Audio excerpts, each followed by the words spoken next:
بسم اللہ الرحمن الرحیم۔ السلام علیکم ورحمۃ اللہ وبرکاتہ۔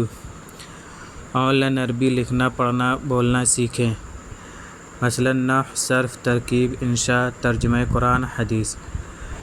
اس سے پہلے والے سبق میں ہم نے فاعل کے بارے میں جانا تھا کہ فاعل کسے کہتے ہیں اور اس کا اعراب کیا ہوگا اور جملوں میں کس طریقے سے استعمال ہوتا ہے، یہ ہم نے جانا تھا۔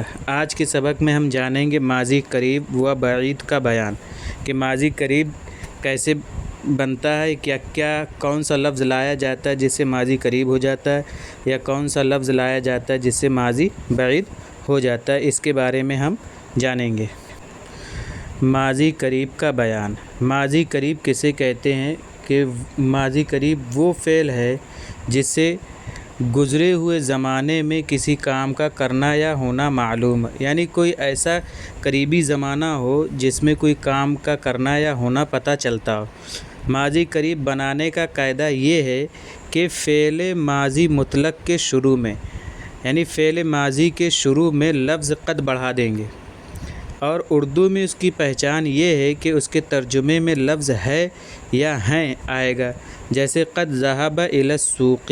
تو دیکھیے ذہب فعل ماضی مطلق ہے، یعنی نارمل سا فعل ہے، اس سے پہلے ہم نے قد لگا دیا تو یہ ہو جائے گا، قد جو ہے ماضی قریب کے معنی دے دیتا ہے، جیسے وہ بازار گیا ہے۔ قد ما ذہبوا الی السوق، وہ لوگ بازار نہیں گئے ہیں۔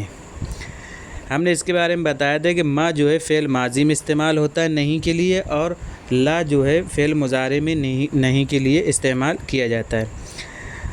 جملے فعلیہ بنانے کا وہ ضابطہ، یعنی وہ طریقہ جو ماضی کے شروع میں بیان کیا گیا ہے، یعنی ماضی کی جو شروع میں بحث جو چھڑی تھی، جو بحث چلی تھی، اس میں بیان کیا گیا تھا کہ پہلے فعل لایا جاتا ہے، پھر فاعل، پھر مفعول۔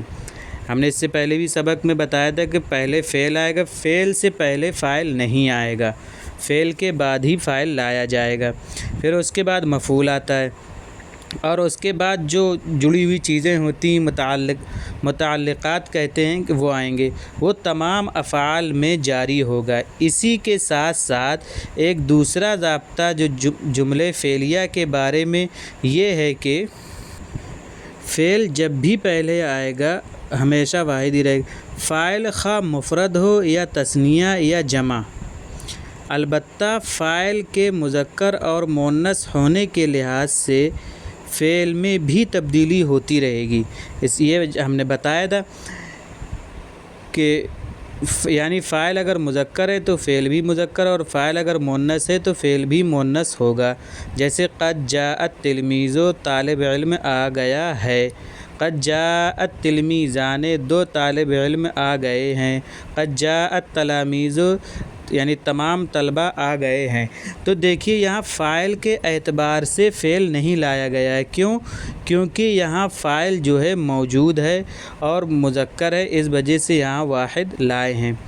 اسی طریقے سے مؤنث کی مثال ہے قد جاءت التلمیذۃ، طالبہ آ گئی ہے۔ قد جاءت التلمیذتان، دو طالبات آ گئی ہیں۔ قد جاءت التلمیذات، تمام طالبات آ چکی ہیں، وغیرہ۔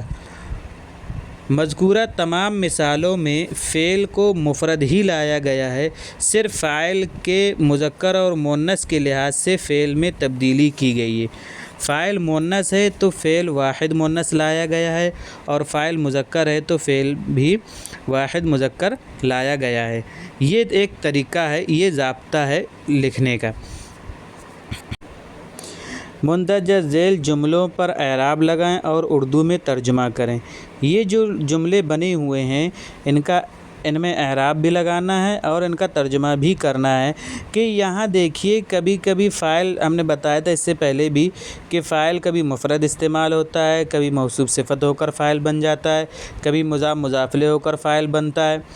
تو یہ جو ہے فاعل جس طریقے سے استعمال ہو اسی کے اعتبار سے فعل استعمال ہوا ہے، اگر مؤنث ہے تو مؤنث، لیکن فعل واحد مذکر کا ہی استعمال ہوا ہے، وہ چاہے مؤنث کا ہو چاہے مذکر کا ہو۔ تو ان جملوں کی کا ترجمہ کریں اور اعراب بھی لگائیں۔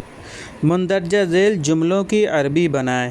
وہ دونوں استاذ کل گزشتہ گھر گئے تھے۔ یہ جملے جو لکھے ہیں ان کی ہمیں عربی بنانا ہے۔ دیکھیے ہم کوشش یہ کرتے ہیں کہ زیادہ سے زیادہ مشق کرائی جائے۔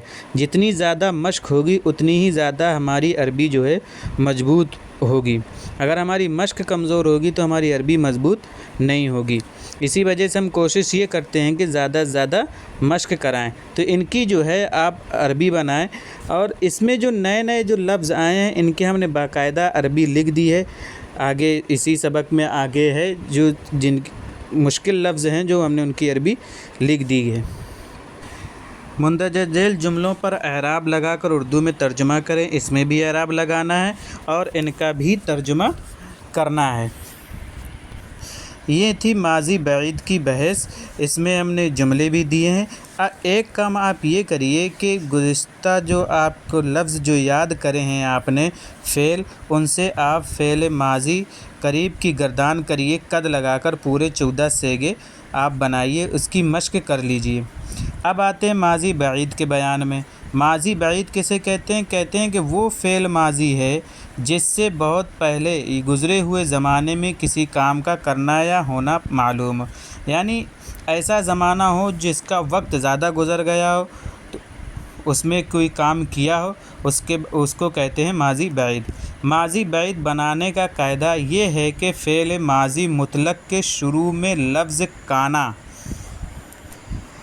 داخل کر دیا جائے، البتہ یہ خیال رہے کہ فعل ماضی کے صیغوں میں جس طریقے سے تبدیلی ہوگی کانا کے صیغوں میں بھی اسی طریقے سے تبدیلی ہوتی رہے گی۔ اور اردو میں ماضی بعید کی پہچان یہ ہے کہ اس کے ترجمے میں لفظ تھا، تھے وغیرہ آتا ہے، جیسے کانا ضربا، اسے ایک مرد نے مارا تھا، کانا ضربا، ان دو مردوں نے پٹائی کی تھی، کانت ضربت، اسے ایک عورت نے پٹائی کی تھی وغیرہ۔ دیکھیے یہاں پہ جو کانا تثنیہ ہے، کیونکہ ضربا بھی تثنیہ ہے، تو کانا کی گردان بھی ماضی کی گردان کی طریقے سے ہی کی جائے گی۔ جیسے ماضی میں جو تبدیلیاں ہوتی ہیں ویسے ہی کانا کی گردان میں بھی وہی تبدیلیاں ہوں گی۔ اسی وجہ سے انہوں نے یہاں پہ 2-3 مثالیں دے رکھی ہیں ہم نے۔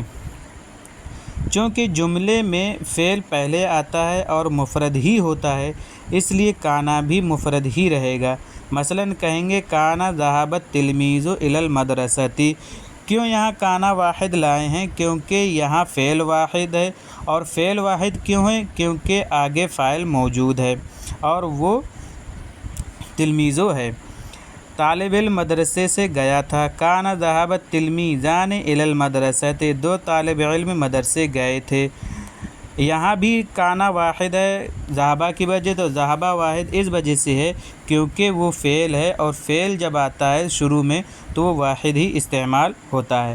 کانا ذهب التلاميذ الی المدرسۃ، طلبہ مدرسے گئے تھے، کانت ذهب التلمیذۃ الی المدرسۃ۔ یہاں کانت دیکھیے کانت کی شکل بدل گئی، یہاں مؤنث ہو گیا، طلبہ مدرسے سے گئے تھے، کانت ذهبت التلمیذتان الی المدرسۃ، کانت ذهبت التلمیذات الی المدرسۃ وغیرہ۔